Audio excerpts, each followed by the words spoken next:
Hola, ¿qué tal? Buenas noches. En ocasiones me han preguntado si es verdad que los trinitarios creemos en tres dioses. Señalan que dicha doctrina se creó a partir del Concilio de Nicea y asimismo uno de los fundadores fue el emperador Constantino.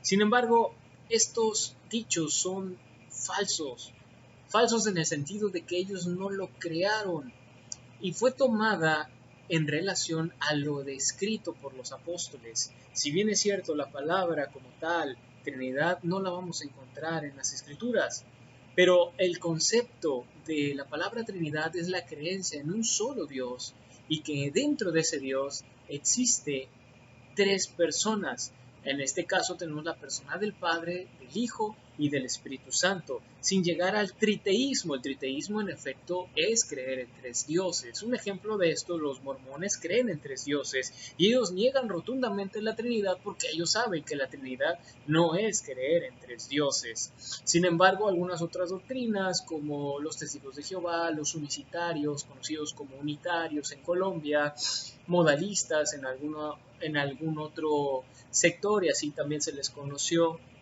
hace algún tiempo, o también conocidos como los solo Jesús, argumentan que los trinitarios creemos en tres dioses y que por ninguna parte se encuentra lo descrito por dicha doctrina, lo cual también es un error, lo cual vamos a ver a continuación. Un error que tienen algunos movimientos y obviamente sectarios. Hago una pausa para explicar esto. Sectario no es aquel que está endemoniado. Sectario es toda doctrina que proclama a un Jesucristo distinto de la persona descrita en la Biblia. ¿Qué quiere decir? Jesús dijo, vendrán falsos cristos. Bueno, han existido personas que han dicho, yo soy el Cristo, pero también existen doctrinas que presentan a un Jesucristo totalmente distinto del cual describen los apóstoles en las Escrituras.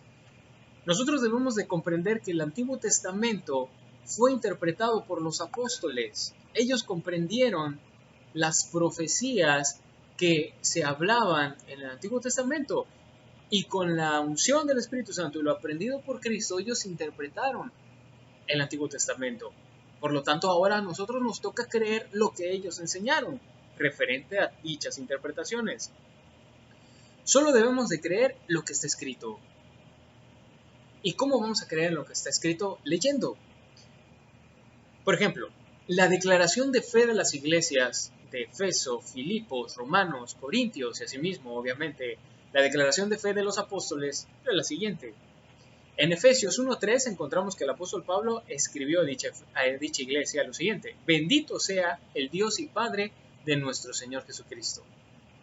En Efesios 1.2 escribió: gracia y paz a ustedes, de Dios nuestro Padre y del Señor Jesucristo. Observemos, Pablo hace una distinción entre la persona del Padre y la persona de Jesucristo, el cual es el Hijo del Padre. Segunda de Corintios 13:14. Nuevamente el apóstol Pablo. La gracia del Señor Jesucristo, el amor de Dios y la comunión del Espíritu Santo sea con todos vosotros. Amén. Si no existieran tres personas en Dios, no tendría ninguna relación, no tendría ningún sentido que los apóstoles realizaran una identificación de dichas personas. Aquí hace una distinción de esas tres personas en Dios. El Señor Jesucristo, dice la gracia del Señor Jesucristo, coma, el amor de Dios, aquí hace referencia a la persona del Padre. ¿Por qué? Bueno, implícitamente eso se entiende porque prosigue y hace una distinción en la persona del Espíritu Santo. Dice el amor de Dios y la comunión del Espíritu Santo sea con todos ustedes. Hace una distinción. Eso también se le conoce como inferencia necesaria, lo cual vamos a hablar más adelante. La inferencia necesaria hace un énfasis de lo que está implícitamente en la escritura. Todo lo que leemos textualmente es una descripción explícita. Una descripción implícita es lo que no se lee textualmente, pero la Biblia también lo está mencionando. Vamos a dar unos ejemplos más adelante. Nuevamente el apóstol Pablo en Filipenses 1.2 a la iglesia de Filipos: gracia y paz a ustedes de Dios nuestro Padre y del Señor Jesucristo.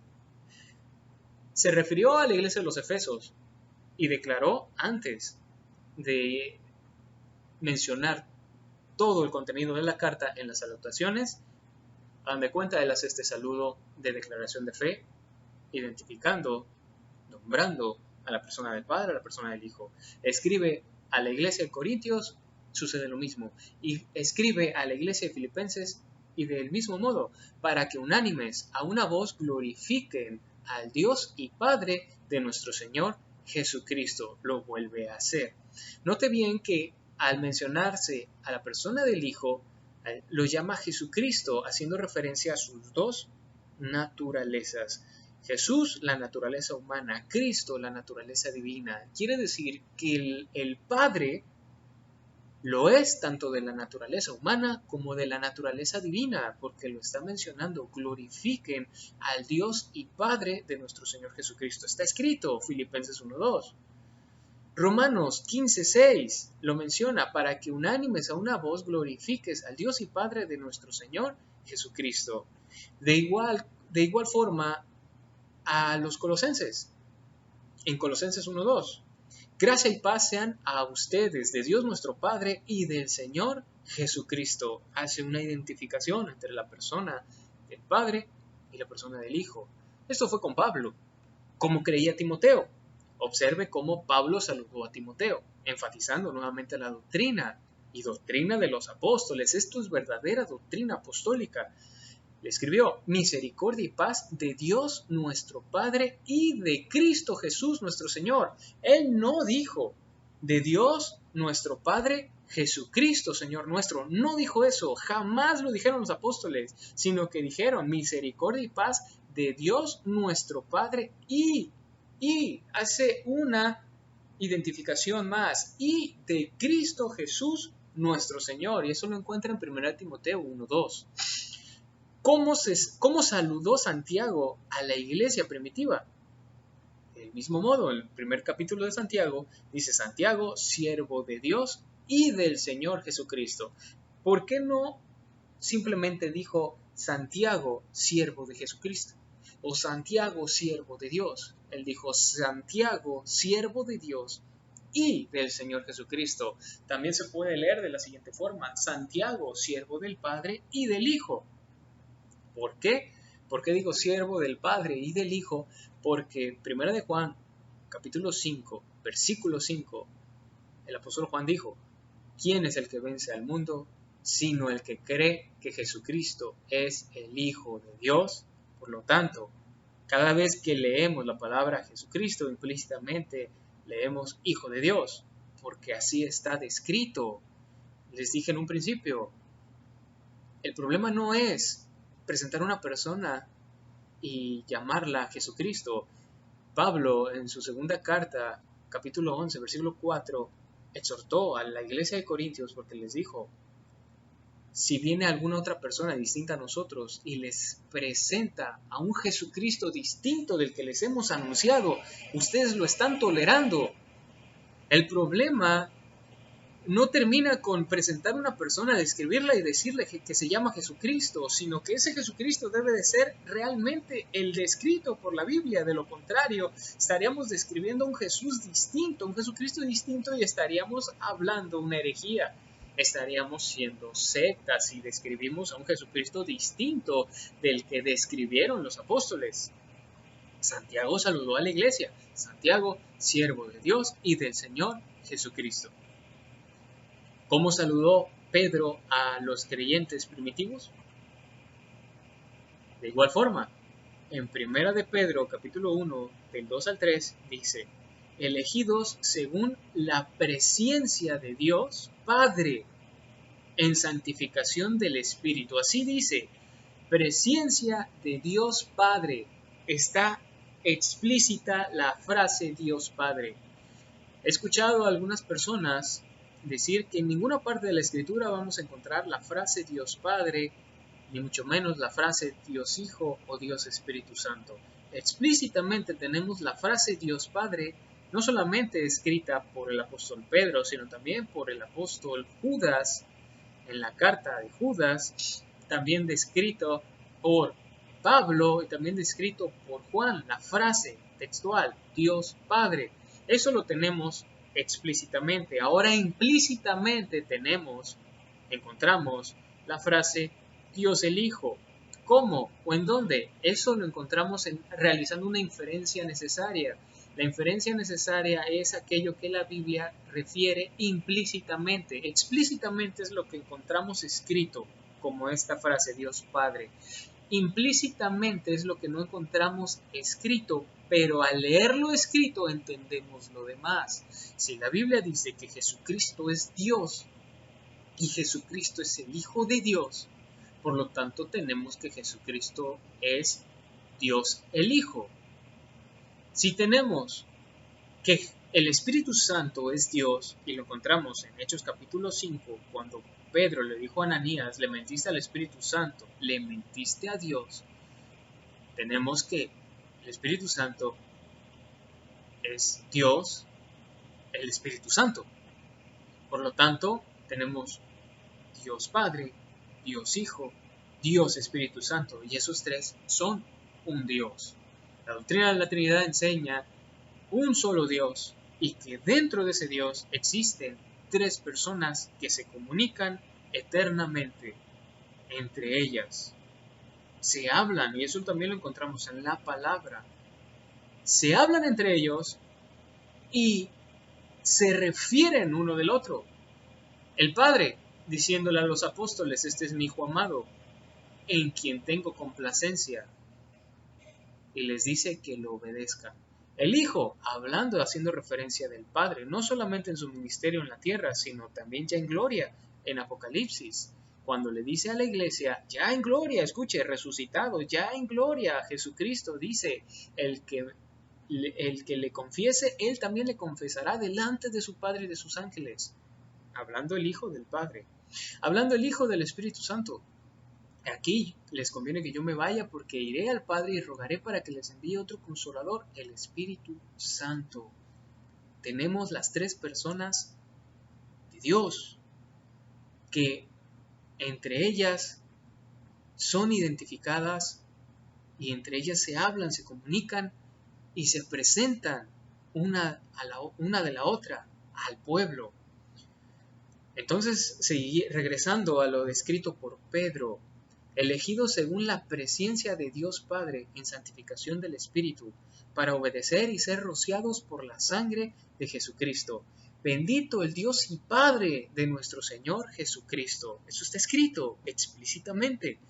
¿Cómo saludaba Judas a la iglesia primitiva? Judas, siervo de Jesucristo y hermano de Jacobo, a los llamados santificados en Dios Padre, nuevamente está la frase Dios Padre, y guardados en Jesucristo, hace una distinción, santificados en Dios Padre, guardados en Jesucristo. ¿Cómo saludaba la iglesia del apóstol Juan? Sea con vosotros gracia, misericordia y paz de Dios Padre, nuevamente la frase, de Dios Padre y del Señor Jesucristo, Hijo del Padre, y si Jesucristo es Hijo del Padre, y si Jesucristo es Dios, tenemos que Jesucristo es Dios el Hijo. Hijo del Padre en verdad y en amor. Esto es cuestión de fe. Dice la palabra, fe es la certeza de lo que se espera, la convicción de lo que no se ve. Mis hermanos, aquí sí estamos viendo lo descrito. Aquí sí estamos viendo que explícitamente está escrito. Entonces, ¿cuál es el problema? ¿Por qué no desean creer lo que está escrito, lo que sí fue enseñado por los apóstoles y desean creer, en cambio, a revelaciones de personas en algún momento de la historia distinta a los apóstoles? Dijo el apóstol Pablo en Gálatas capítulo 1, del 6 en adelante, si viniera otra persona y anunciara un evangelio distinto del que hemos anunciado, sea anatema. Mis hermanos, todas aquellas personas que están presentando a un Jesús distinto del verdaderamente descrito por los apóstoles, está anunciando un evangelio diferente y está en maldición. Esto es verdadera doctrina apostólica, la cual enseña que hay un Padre, hay un Hijo y hay un Espíritu Santo, y que de ninguna manera Jesús es el Padre. Yo sé que la doctrina unicitaria en este momento podría decir, Este ignora Deuteronomio 6.4. Este ignora Isaías 9.6. Pero lo que no se dan cuenta es que esos textos ya fueron interpretados por los apóstoles. Y al querer realizar una interpretación individual de esos textos, voluntaria o involuntariamente están intentando refutar lo descrito por los apóstoles. Yo no estoy interpretando nada, estoy leyendo lo que los apóstoles dijeron. Está escrito. Solo es creer. También muchas personas pueden decir, es que no es razonable creer que 3 personas forman un solo Dios. Tampoco sería razonable entonces creer que tenemos un alma, un espíritu y un cuerpo y somos un ser. Somos un solo ser. Y dice la palabra que en Eclesiastés que cuando morimos, el espíritu, el aliento de vida que Dios dio, regresa a Dios. El cuerpo que salió del polvo y de la tierra regresa al polvo de la tierra y el alma es eterna. Vemos que ahí hay una separación y cada cosa es distinta, pero juntas son un ser. También el Señor Jesucristo en el Evangelio según San Juan, capítulo 17, del 22 al 23, Él está orando al Padre y le está pidiendo al Padre, Padre, que todos sean uno, como tú y yo somos uno. Entonces, ¿acaso Jesús está equivocado? Está diciendo que toda la iglesia podemos llegar a ser uno como lo son el Padre y el Hijo. Por lo tanto, está hablando de unidad. De lo contrario, si nos vamos a los argumentos muy pobres que realizan otras doctrinas como la unicidad, en donde dicen, tienes al Padre, tienes al Hijo, tienes al Espíritu Santo, tienes 3 dioses, porque 1 más 1 más 1 da 3. Eso es matemática humana, pero quieren llevar la matemática humana a lo espiritual. Y en el campo espiritual las cosas son como Dios dice y están escritas. Si Jesús dice que todos somos uno, aunque seamos miles, individualmente hablando. Si todas las iglesias que proclaman la verdad, que son miles de iglesias en todo el mundo, somos un cuerpo, aunque seamos miles. No es que Jesús no sepa contar, es que es un tema espiritual. Y si la Biblia dice que hay un solo Dios, y que dentro de ese Dios hay un Padre que todo el tiempo es Padre, hay un Hijo que todo el tiempo es Hijo, y hay un Espíritu Santo que todo el tiempo es un Espíritu Santo, y que son uno, sin dejar, sin desaparecer, sin ignorar esas personas en Dios. Digo personas porque no hay otro término. O puedo decir, sin negar al Padre, al Hijo y al Espíritu Santo, que en todo momento cohabitan juntos y son un Dios. Y la Biblia así lo dice, así es. Así es, punto. Por lo tanto, no podemos ignorar lo descrito y ya está explícitamente por los apóstoles. Finalizando con lo que mencioné de la inferencia necesaria, la Biblia describe explícitamente que un requisito de bautismo es haber creído que Jesucristo es el camino, la verdad y la vida y que nadie llega al Padre si no es por Él. Es haber creído que Jesucristo es el Hijo del Dios Altísimo, es haber creído que en Jesucristo está la esperanza de vida, que en Jesucristo está la salvación, que la sangre de Cristo es la que nos limpia de los pecados, no el agua, es la sangre de Cristo. Que la confesión de fe es creer en el sacrificio que Él hizo, que su sangre nos purificó, su sangre nos santificó, su sangre nos reconcilió con el Padre. Por lo tanto, eso es explícitamente lo que señala Pablo en las cartas. Implícitamente, ¿qué tenemos? Que los bebés no son candidatos al bautismo, porque ellos, ¿de qué se van a arrepentir? Ellos no pueden cumplir con estos requisitos que estoy hablando. Por mucho que usted le diga a un bebé, tienes que arrepentirte, Jesucristo es el Señor, Jesucristo es el Hijo de Dios, Él vino a dar la vida por ti. El bebé está luchando por comprenderle el idioma. Está luchando por intentar aprender cómo comunicarse con sus padres cuando tiene hambre. Por lo tanto, no tiene esas características para poder participar del bautismo como tal. Eso lo entendemos implícitamente. Eso es una inferencia necesaria.